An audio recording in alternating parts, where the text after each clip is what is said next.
everyone, this is Raman from Just Law Academia. Today we will discuss a topic which is in limelight. Obviously, live-in relationships.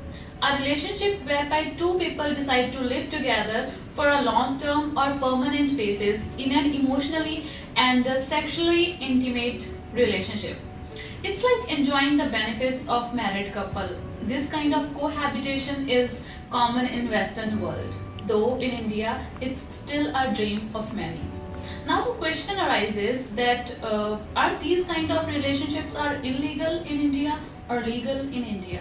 Legality of live-in relationship in India is muzzled. As such, there is no legislation defining live-in relationship in India.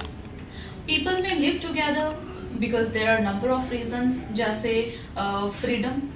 जब आप live in relationship में रहते हो तो आपके पास freedom होती है, आप सोशली आप फाइनेंशियली इंडिपेंडेंट होते हो, कोई भी सोशल स्टिग्मा नहीं होता, कोई भी रूल बुक फॉलो नहीं करनी पड़ती.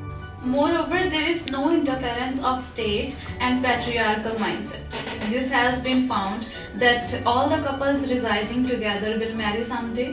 But before that, they wanted to spend some time together to understand each other and to figure out the compatibility. अगर आपको शादी के बाद ऐसे लगता है कि मैं इस इंसान के साथ नहीं रह सकता, तो आपके पास कोई रास्ता नहीं बचता एक्सेप्ट कॉम्प्रोमाइजिंग फॉर लाइफ. वहीं अगर हम सोसाइटी की बात करें तो सोसाइटी लिव इन रिलेशनशिप्स को एक्सेप्टेंस नहीं देती. सोसाइटी मानती है कि लिव इन रिलेशनशिप्स हमारे लिए इमोरल हैं, हमारी फैमिली की रेपुटेशन के अगेंस्ट हैं और मैरिज जैसे कॉन्सेप्ट के लिए भी ये इमोरल हैं. लेकिन अगर हम लॉ की बात करें तो लॉ कहता है कि these kind of relationships are neither offence nor a sin.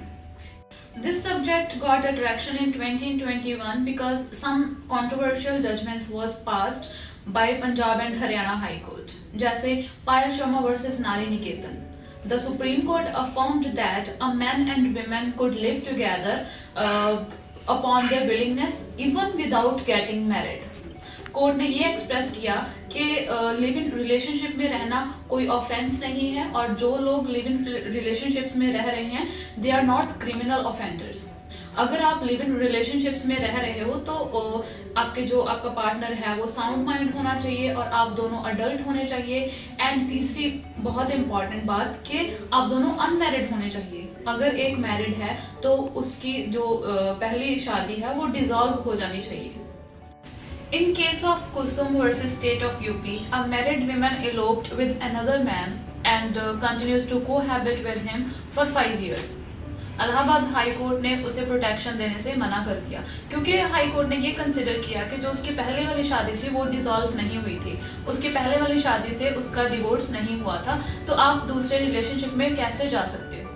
Besides, in as Khushbu versus Kanemul case, court ने ये हेल्ड किया कि under article 21 of the constitution you have right to life. आप जिसके साथ भी चाहो जैसे भी चाहो आप रह सकते हो. It's your fundamental right. And live in relationships are categorised as domestic relationships and domestic relationships are protected under domestic violence act 2005. अगर आपकी रिलेशनशिप में कोई भी डिस्प्यूट अराइज होता है तो आप डोमेस्टिक वायलेंस एक्ट 2005 के अंडर कंप्लेंट फाइल कर सकते हो. And most important, one night stand is not live in relationship. या अगर कोई कपल एक हफ्ते के लिए एक साथ रह रहा है तो वो लिव इन रिलेशनशिप नहीं होगा. अगर आप अपने पार्टनर के साथ एक रीजनेबल टाइम के लिए रह रहे हो that means you are in live in relationship.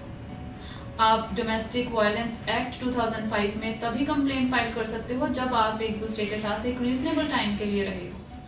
CrPC के सेक्शन 125 के अनुसार अगर आप एक दूसरे के साथ रीजनेबल टाइम के लिए रहे हो तो आप मेंटेनेंस भी सीख कर सकते हो और लिव इन रिलेशनशिप से हुआ बच्चा लेजिटिमेट बच्चा होगा.